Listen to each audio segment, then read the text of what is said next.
बल्तिस्तान में 7 जून को इंतखाबी दंगल सजने वाला है। ये जो गिलगित बल्तिस्तान और एजेके के जो इलेक्शंस होते हैं, हर पार्टी इसमें अपना पूरा एफर्ट डालती है। इसके जो मेन पार्टीज हैं पाकिस्तान की, वो इन इलेक्शंस को एक लैक लस्टर तरह से देखती हैं, बल्कि ऑन द कॉन्ट्ररी इस पर बहुत ज्यादा एफर्ट्स डाली जाती हैं। वैसे यहाँ पर इंडिपेंडेंट भी जो कैंडिडेट्स हैं उनका भी तस्करा करना बड़ा इंपॉर्टेंट है। अभी रिसेंटली यहाँ पर पीटीआई की गवर्नमेंट थी, जहाँ पर खालिद खुर्शीद वहाँ के चीफ मिनिस्टर थे, और फिर कोई डिग्री का एक स्कैंडल था जिसकी वजह से वो डिस्क्वालीफाई हुए थे। गिलगित बल्तिस्तान में 7 जून को इंतखाबी दंगल सजने वाला है, और इस सिलसिले में ये कहना बिल्कुल गलत नहीं होगा कि हर पार्टी अपना बेस्ट एफर्ट देना चाहती है, और मैं इसको एक बहुत पॉजिटिव रुझान की तरह से देखती हूँ। बिकॉज ये जो गिलगित बल्तिस्तान और एजेके के जो इलेक्शंस होते हैं,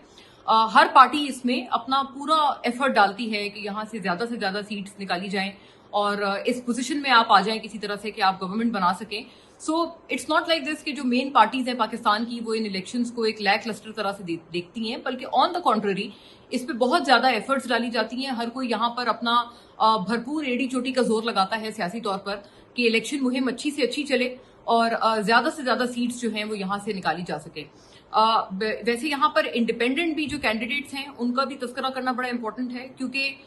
हिस्टोरिकली स्पीकिंग यहाँ पर सबकी हर मेन जो पॉलिटिकल पार्टी है, जो बड़ी जमातें हैं, उनकी गवर्नमेंट रही हैं। अभी रिसेंटली यहाँ पर पीटीआई की गवर्नमेंट थी, जहाँ पर खालिद खुर्शीद वहाँ के चीफ मिनिस्टर थे, और फिर कोई डिग्री का एक स्कैंडल था जिसकी वजह से वो डिस्क्वालीफाई हुए थे। But he is still the main man in Gilgit Baltistan on behalf of PTI, और वो वहां पर पीटीआई के बिहाफ पर अभी भी सियासी मुहिम को आगे बढ़ा रहे हैं। इसी तरह से रिसेंट पास्ट में पीएमएलएन की भी वहां गवर्नमेंट रह चुकी है, हाफिज हफीजुर रहमान जिसके चीफ मिनिस्टर थे, और वो इवन सेंट्रल सतह पर पीएमएलएन में खासे एक उनके एक्टिव रुकन और लीडर माने जाते हैं। तो वो भी वहां पर थे। उनके नवाज शरीफ साहब से भी बड़े देरीना किस्म के ताल्लुकात हैं, और इससे पहले पीपल्स पार्टी की भी वहां पर इसी तरह से गवर्नमेंट रह चुकी है, पीपल्स पार्टी की भी चीफ मिनिस्टर रह चुके हैं। But all these parties have been able to form a government in the GB आजाद अरकान या इंडिपेंडेंट कैंडिडेट्स की सपोर्ट के साथ। ये एक बड़ा एक इंटरेस्टिंग फैक्टर है जो कि गिलगित बल्तिस्तान में हमेशा से हिस्टोरिकली स्पीकिंग एग्जिस्ट करता है, कि यहाँ पर किसी भी सियासी जमात से ताल्लुक न रखने वाले आजाद अरकान जो हैं वो अक्सर गेम चेंज कर देते हैं और वो गेम चेंजर बन जाते हैं। और ये जितनी पार्टीज हैं जिनका मैंने आपसे तस्करा किया, ये तमाम भी जब इन्होंने वहां पर गवर्नमेंट बनाई है, इन्होंने उन्हीं आजाद अरकान की सपोर्ट की वजह से हुकूमत बनाने के ये लोग जो हैं वो काबिल हुए हैं। और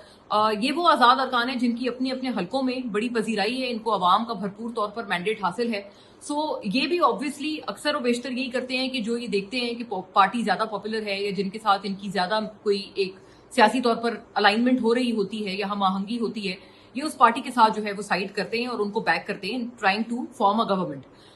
तो ये वहां पर बड़ा इंटरेस्टिंग फैक्टर है। फिर दूसरा MWM मजलिस वहदतुल मुस्लिमीन, जो कि अलामा राजा नासिर अब्बास साहब की पार्टी है, और जो इस वक्त राजा नासिर अब्बास साहब एज वी ऑल नो वो सेनेट में अपोजिशन लीडर भी हैं, और इस वक्त उनका एक पीटीआई से इल्हाक भी है। और इस इल्हाक की वजह से भी ये जो MWM है, आपको पता है रेस्ट ऑफ पाकिस्तान में इनका बहुत ज्यादा वोट बैंक नहीं है, लेकिन हाँ गिलगित बल्तिस्तान में MWM खासी एक अहम पार्टी समझी जाती है। और इसका भी जो एक एडवांटेज है वो देखा जा रहा है कि शायद पीटीआई को मिल सकता है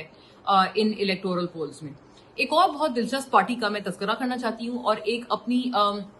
एक ऑफ द रिकॉर्ड कन्वर्सेशन है जो कि आप तमाम के आगे रखना चाहती हूँ, उसका कुछ हिस्सा आपके सामने रखना चाहती हूँ। वो है इस्तेकाम पाकिस्तान पार्टी के हवाले से। ये वही पार्टी है, वी ऑल नो, कि जो कि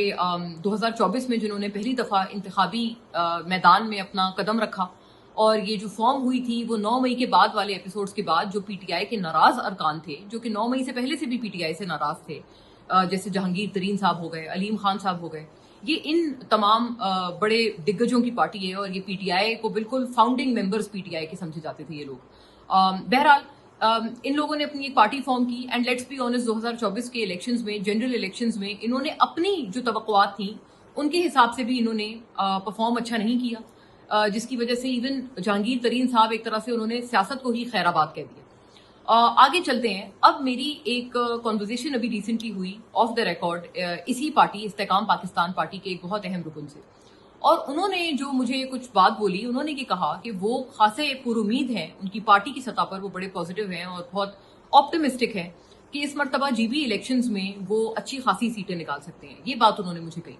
साथ साथ उन्होंने इवन एजेके में भी कहा, क्योंकि एजेके में भी जो सियासी दंगल है वो सजने वाला है, तो उन्होंने कहा ये जो दो बेसिकली बड़े इंपॉर्टेंट लैंड्स हैं यानी कि जीबी एंड एजेके, यहाँ से हमें तवक्को है कि हम खासी जो है वो सीटें निकाल पाए। एक और बात उन्होंने ये भी कही, उन्होंने कहा कि जो पीपल्स पार्टी से जो बेसिकली एक पीपल्स पार्टी इस वक्त आजकल आपको पता है बागी और एक रिवोल्ट के मूड में आई हुई है, खासतौर पर 28वीं तरमीम के हवाले से पीपल्स पार्टी का एक जो होता है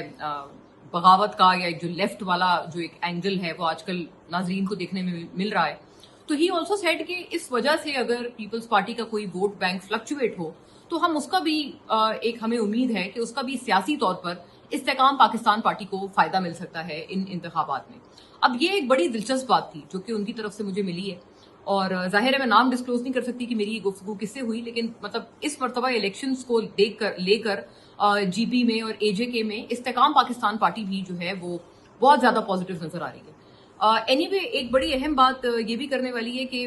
लिटरेसी रेट को अगर हम देखें तो गिलगित बल्तिस्तान का जो लिटरेसी रेट है वो पूरे पाकिस्तान में सबसे हाईएस्ट है। अराउंड 80 to 90% वहां गिलगित बल्तिस्तान के अवाम का लिटरेसी रेट है। आप इससे ये अंदाजा लगा सकते हैं कि वहां के आम अवाम और पब्लिक कितने अवेयर हैं अपने राइट्स को लेकर, और एक मतलब एक तरह से आप समझें कि ये एजुकेटेड एक अवाम है जहां पर ये तमाम सियासी जमातें जो हैं वो वोट मांगने जा रही हैं। ये मतलब आप एक एजुकेटेड और बाशऊर किस्म के जो लोग हैं आप उनसे मुखातिब हैं। सो ये भी एक जो आप अगर इलेक्टोरल लैंडस्केप में हम बात करें ना तो ये बहुत एक अहम जुज है जो कि गिलगित बल्तिस्तान के अवाम को मुनफरिद बनाता है, और वहां के अवाम की जो उनके हवाले से जो सियासी पॉलिटिक्स है ये जो खास लिटरेसी रेट वाला एलिमेंट है ये उनको यकीनन इट सेट्स देम अपार्ट। सो ये भी एक अहम बात थी। और मैं शफाफियत को और peace and law and order इन पहलुओं पे एक बात जरूर करना चाहती हूँ इजाफी तौर पर, और वो ये है कि देखें हम होना भी इसी तरह से चाहिए कि every party should get a fair chance to contest elections. हर पार्टी को जो है वो एक लेवल प्लेइंग फील्ड का हक हासिल है, और खास तौर पर आपको पता है जो कि गिलगित बल्तिस्तान और आजाद जम्मू कश्मीर के इलेक्शंस होते हैं उसको बैनुल अक़वामी मीडिया एक बड़ी करीबी निगाह से देखता है, और खास तौर पर जो भारतीय मीडिया है और भारतीय जो इवन हुकूमत भी है वो भी इन इलेक्शंस के ऊपर एक बड़ी एक उन्होंने कीन आय रखी हुई होती है कि वहां पर क्या हो रहा है। और मैं ये भी समझती हूँ कि पाकिस्तान में आजाद जम्मू कश्मीर के अच्छे हालात और गिलगित बल्तिस्तान के अच्छे हालात अक्सर व बेशतर जो भारतीय मकबूजा कश्मीर में मजालिम के जो हालात हैं उनसे उनका एक स्टार्क कंपैरिजन मौजूद है, और अक्सर जो है वो पाकिस्तान को जो पजीराई और रिकग्निशन मिलती है बैनुल अक़वामी सतह पर वो इसी बिना पर मिलती है कि पाकिस्तान में आप गिलगित बल्तिस्तान देखें, आप आजाद जम्मू कश्मीर देखें, वहां पर जिस तरह से अवाम वेल इंटीग्रेटेड है, अवाम में जो एक नेशनलिस्ट एक जज्बा है वो बहुत एक मुनफरिद बात है जो कि पाकिस्तान के लिए एक बहुत बड़ा आप समझिए पाकिस्तान का सर का ताज है